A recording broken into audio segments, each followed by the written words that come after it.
Welcome back to Ben with Benefits on Talking Wealth. Our guest today is Mike Piper. Mike is a CPA, author of several books, including Social Security Made Simple. Mike is creator of the popular blog, The Oblivious Investor, which I've been reading forever. Also the architect behind Open Social Security, which is a free open source tool, which has become the gold standard for retirees trying to solve the puzzle of when to claim benefits. Mike, welcome to the show. Thank you for the invitation. So we're going to get into all things Social Security. First, we want to do a quick read from our sponsor. Today's show is sponsored by Betterment Advisor Solutions. What growth strategy are leading RIAs using that most firms don't? Segmentation. Some clients' needs are sophisticated and require deep ongoing planning. Some clients' needs are simple, like those in the wealth accumulation stage. The smartest firms know planning shouldn't look the same for every client, but the experience should always be exceptional. Now it can be with Betterment Advisor Solutions, the platform built for segmenting your book and streamlining those smaller and simpler accounts. The onboarding experience is automated and paperless. The portfolio management is streamlined and tax efficient. The client experience is consistent and modern.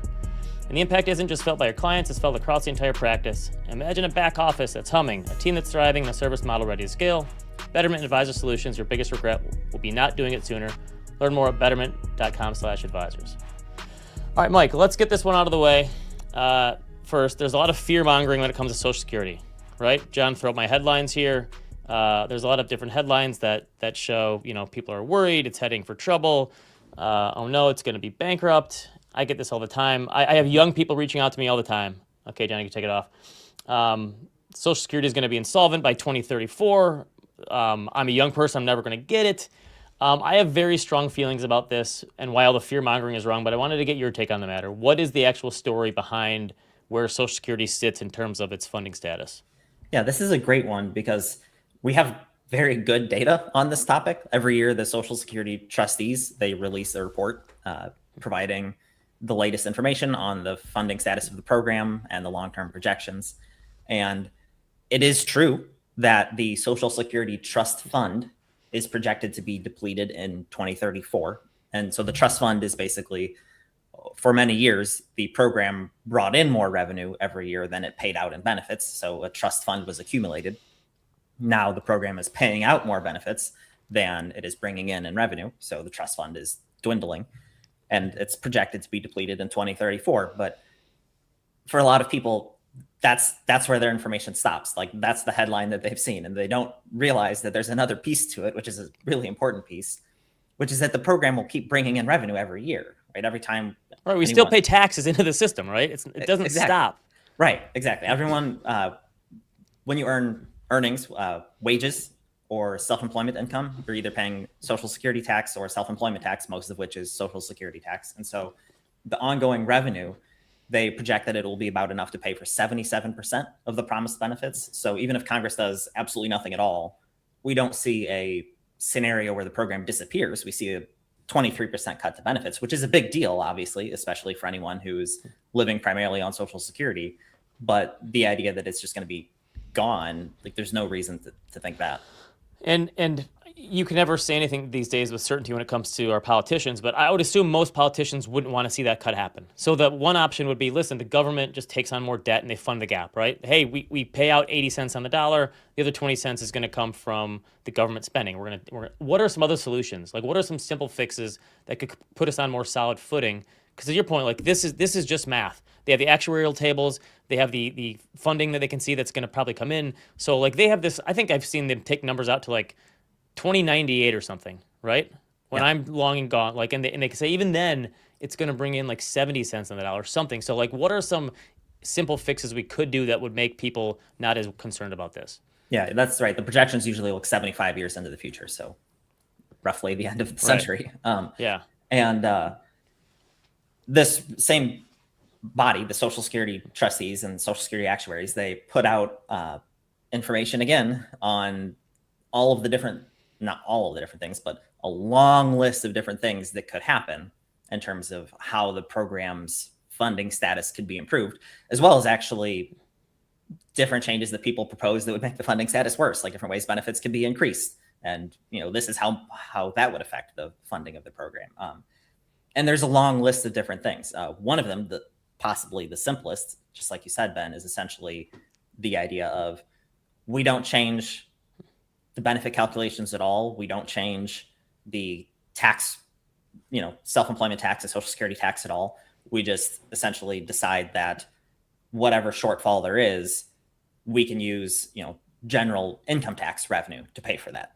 Whereas right now, that's not how it works. So that's an idea that has been proposed more often in recent years. But then there's a whole, just a long list of possible changes to the program, increasing the full retirement age, Right, especially for younger people. I don't know if they did it. Hey, if you're under 40 now, your retirement age is going to be higher. It's going to be 65 to 73 instead of 62 to 70, something like that. That seems pretty simple for the future to make it more reliable, right? Yeah, exactly. Most of the time when we're talking about increasing the full retirement age, we're not talking about changing the 62 to 70 range. Right now, for anyone born 1960 or later, their full retirement age is 67. And that's basically just a year to which your benefit calculation is pegged. And if you filed before your full retirement age, like 1 year early, you would get 93.33% of your full retirement age benefit. And so essentially, if they push your full retirement age forward, like let's say all the math stayed the same, except now you and I had a full retirement age of 70 instead of 67. Now, if we did file at 67, then we'd be, quote, filing 3 years early. All right, so our so it benefit changes the would be calculation. reduced. Yeah, exactly. It just changes the math of how much you get. Right. So yeah, like fixing the healthcare system like Medicare, that sounds very hard to do. Fixing Social Security to me sounds it's relatively simple if people actually want to take it on. Exactly. It's very simple in that it's just like you said, we have very good information. Like we know how many people are 61 this year, and we have a pretty good idea of how many of them are going to survive to turn 62 next year. And it's just, it's as opposed to the healthcare situation where it's a very complicated industry. Here we have actuarial math that is pretty darn reliable. We have a very good idea of how much benefits we're going to need to pay next year, the year after that, the year after that. We have a pretty decent idea of what the revenue is going to look like. So we know all of these projections they do that this particular change will improve the funding status by this percentage. It's a pretty good projection. It's really solid math that it's based on. So let's talk some numbers. Obviously, there's a lot of different variables that go into play here, and we're going to get into those on the show today. But like, what's the average or the range that someone could expect in getting their Social Security today? Like, what kind of monthly payouts are people getting on Social Security these days? You don't have to give me an exact number, but give me a range. Yeah, somebody who turns 62 this year, if they had 35 years of maximum taxable earnings, so Social Security calculation is based on your highest 35 years of earnings, essentially, after adjusting years before age 60 for what we could think of as wage inflation. If they had 35 years, so the maximum total amount that you could have, and then they waited until age 70, which is the latest you can wait to file for your retirement benefit, their annual retirement benefit would be about $62,000 per year. So a significant amount. Obviously, from there it goes down, essentially almost all the way to zero, depending on what your earnings history has been. Right. And for many people, I think Social Security is probably the most important entitlement plan ever created, because for a lot of retirees, that is their income, right? Some people can't save or don't save for whatever reason, and it's for many people, it's 50 to 100% of their income in retirement, and without it, they would be in poverty essentially. Absolutely, yeah. For a significant portion of the population, it is the majority of their income. All right. So before the show started, you and I were talking about the need for financial advice in the coming years. And the favorite stat that I parrot over and over again is I think something like 12 to 13,000 baby boomers are retiring every day between now and 2030, something like that. So that's a lot of people who will need to figure out when to claim benefits. So this is something that individuals and financial advisors are going to be dealing with on a massive scale in the years ahead. So one solution you hear all the financial experts say is just wait till you're 70, right? And I think the number is if you wait 70 versus getting it at 62, your benefit goes up by 8% a year. Is that calculation in the ballpark? It's in the ballpark. Okay. The exact Close. increase per year varies from 1 year to the next, but that's in the ballpark. But a lot of the numbers, and I saw a study of this, I don't have the numbers in front of me, but more and more retirees are claiming early. And they're saying, you know what, bird in the hand kind of thing, right? I don't want to wait. I want to take it now.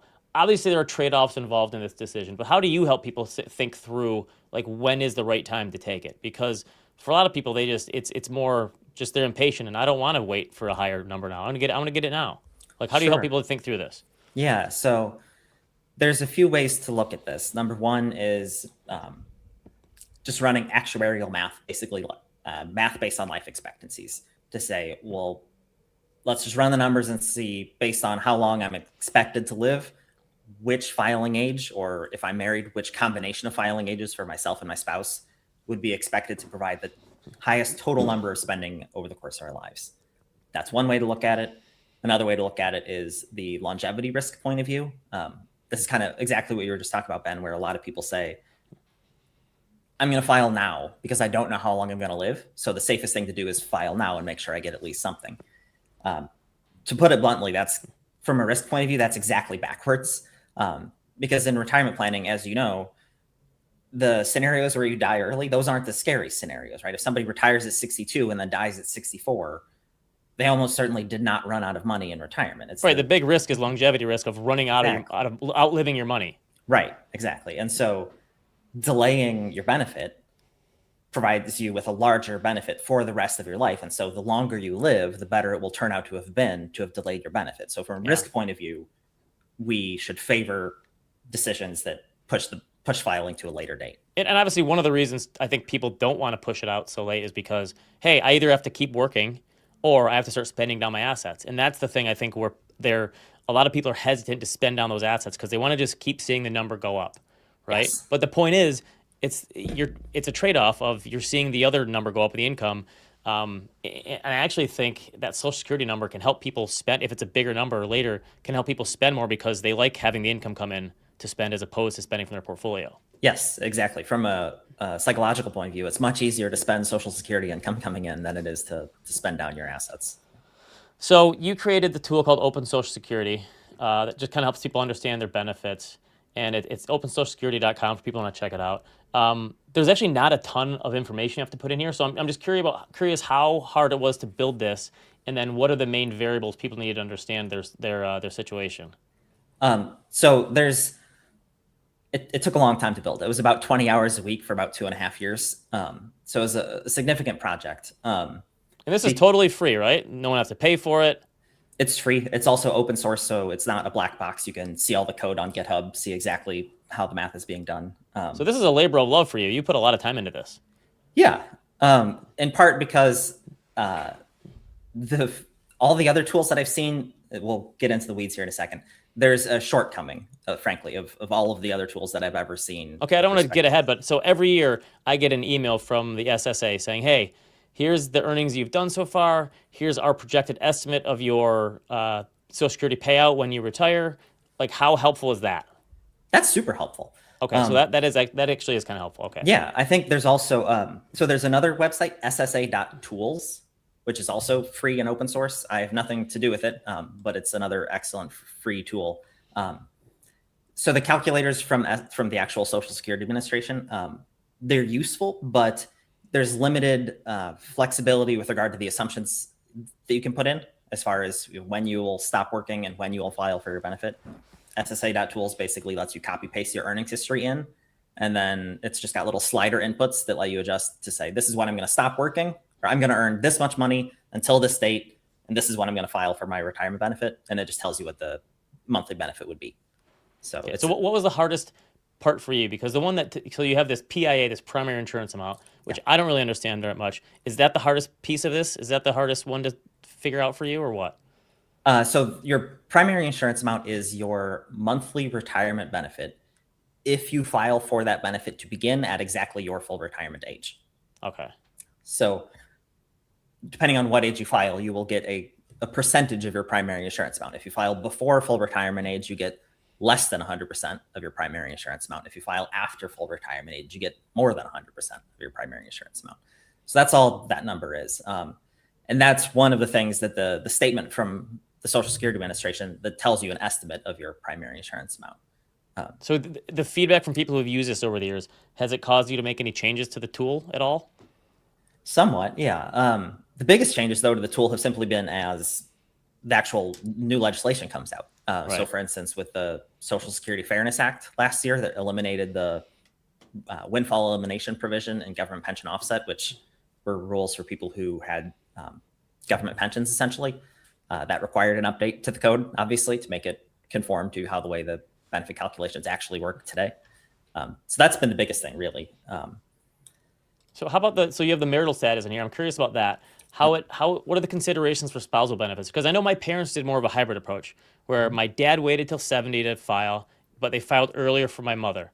And Okay. that may have been because of earnings. Like, when is that option? When does that kind of thing come into play? Where actually it might make sense for one of the spouses to not wait. How does that work?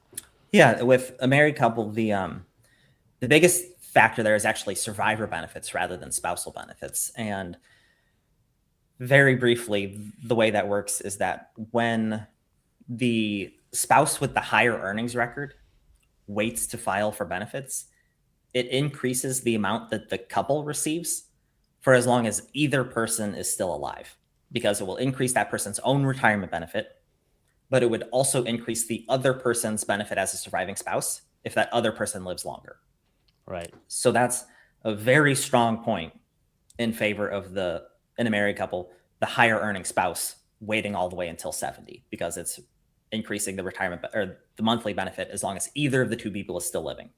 Right. And I don't know if maybe some people don't realize that, but yeah, that you have that survivor benefit as well, where you're still getting the payout as the spouse. Right. Exactly. And then conversely, the exact opposite thing is true for the spouse with a lower earnings history. When they wait to file for their benefit, it only increases the household income as long as both people are still alive. So you think that? So it sounds like my parents might have made the right choice here then. Yeah, exactly. If your mom was the one with the lower earnings history, that's very likely a pretty prudent choice. My dad is a numbers guy, so I figured he would kind of have it right. So let's talk through some other like typical scenarios that you get, because I'm trying to figure out like what are the ones that are more challenging to figure out, because for a lot of them it seems like it's not cut and dry. There's just trade-offs involved. Like, when does it get a little more difficult to like figure out which way to go? Yeah. Some of the most complicated scenarios we no longer have to worry about because they were the government pension scenarios. One scenario that still remains that can be particularly complicated is if there's an adult disabled child or a minor child, because that person can get child benefits based on the work record of either of their parents once that parent has filed for their own retirement benefit. So the way that can look sometimes is that,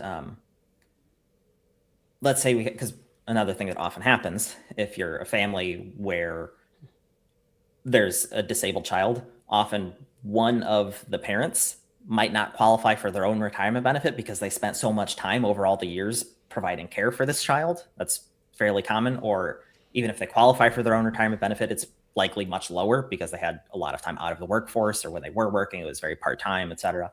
So we have this case then where we've got one person who has a much higher earnings history than the other person, and we have an adult disabled child. And so if it weren't for that adult disabled child, then this higher earning spouse, just like we talked about, should almost certainly wait until 70 because it increases their retirement benefit. It increases the other person's survivor benefit if applicable.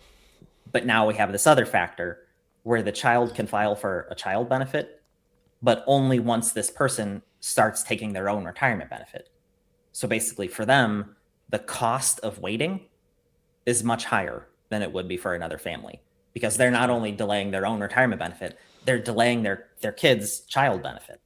So yeah, it's a much higher cost of waiting, and that can flip the math significantly. And we all almost talk about Social Security as a retirement factor, but there's a smaller percentage of people that where it is disabilities, and then it's also, so I didn't realize, so my brother passed away recently. His 3 kids got a survivor benefit. They get it till age 18. I didn't really realize how the intricacies of that worked, but that's been a huge help for them in terms of getting that. So it's the help with the kids as well. Yeah, exactly. There's another aspect to that. So your brother, does he have a surviving spouse? Yes. Okay. That spouse, when he or she turns 60, can file for a survivor benefit on your brother's work record and let their own retirement benefit keep growing until age 70. Oh, okay. That's interesting. An analogous sort of thing used to be allowed for spousal benefits, but the rules changed some years ago, and that's no longer the case. But that you could still do that with a survivor benefit. You can file for a survivor benefit as early as possible, which for survivor benefits is 60 in most cases, and let your own retirement benefit keep growing. So it's a piece of complexity that's super valuable to know about. In fact, I mean, encounter people every year, frankly, who just simply didn't know. Right. And they just waited for their own retirement benefit and literally just didn't know they could have been collecting this other income for a decade. Yeah. Yeah. Because, you had to go through, and there's a lot of paperwork involved in doing it, but it was actually pretty quick to set up. This is why, again, I think this is such an important program. And I'm concerned in the future that government officials will go after it because, as a way to deal with our government debt, right? People are going to get angry with the government debt being too high. I think this would be a disaster. But like, what do you think would happen if Social Security got cut in a meaningful way? Because I think in your book you said benefits made up like 34% of income for citizens over 65. So again, it's a meaningful portion for a lot of people. And I think the number is something like 40% of people rely almost solely on Social Security, right? So this gets cut in some way. Like, what does that do to our system here? Yeah, it's not a popular idea. As government programs go, Social Security is, many polls and surveys have found it to be literally the most popular government program that there is. Right, for good reason, yeah. For good reason, right. And I mean, just, you could think about it, just if you think about the two sides of our political spectrum today, anyone more left-leaning is generally going to be supportive of Social Security because it's a social safety net program. Right. Anyone more right-leaning might be less likely to be supportive of it, but even out of that category of people, a huge number of them themselves receive Social Security or are going to be receiving it soon and just don't want to see it cut for that reason. Or just, even if they personally often lean towards smaller government programs, this particular one, they often just feel differently about it. They're supportive of it. It's an extremely popular program. In fact, just last August, I think it was, there was a survey, nationally representative survey, 93% of Americans considered it a very important government program. It was, of the different government programs that the survey looked at, it was the highest rated one, essentially. You can't get 93% of Americans to agree on anything these days, right? No, exactly. Right. So the idea of cutting benefits, across the board for everybody is not something that would be popular. So you wrote a book called Social Security Made Simple. John, throw it up there. I read it a few years ago. It's great because it's nice and short. I think you said it's 100 pages or less, a lot of your books like that. What were you trying to do with the book? Is it just go through the different scenarios and help people come to a better decision with this stuff? Because as you said, like a lot of this stuff, some of the rules do change, but from a broad 10,000 foot view, it's pretty similar, I assume, the trade-offs that you have to make. Yeah, exactly. So firstly, just kind of laying the groundwork, how are your benefits calculated, both for retirement benefits, spousal benefits, and survivor benefits? And then how does that change based on when you file for your benefit? And then, okay, now let's do the math and look at the pros and cons of filing early versus later. Right. And so, you're gonna have people to read this book for years and years to come now, right? That are gonna need it. Yeah. I mean, it's going to continue to be a relevant program for many years to come, certainly. Right. So you told me before you've written 13 books now.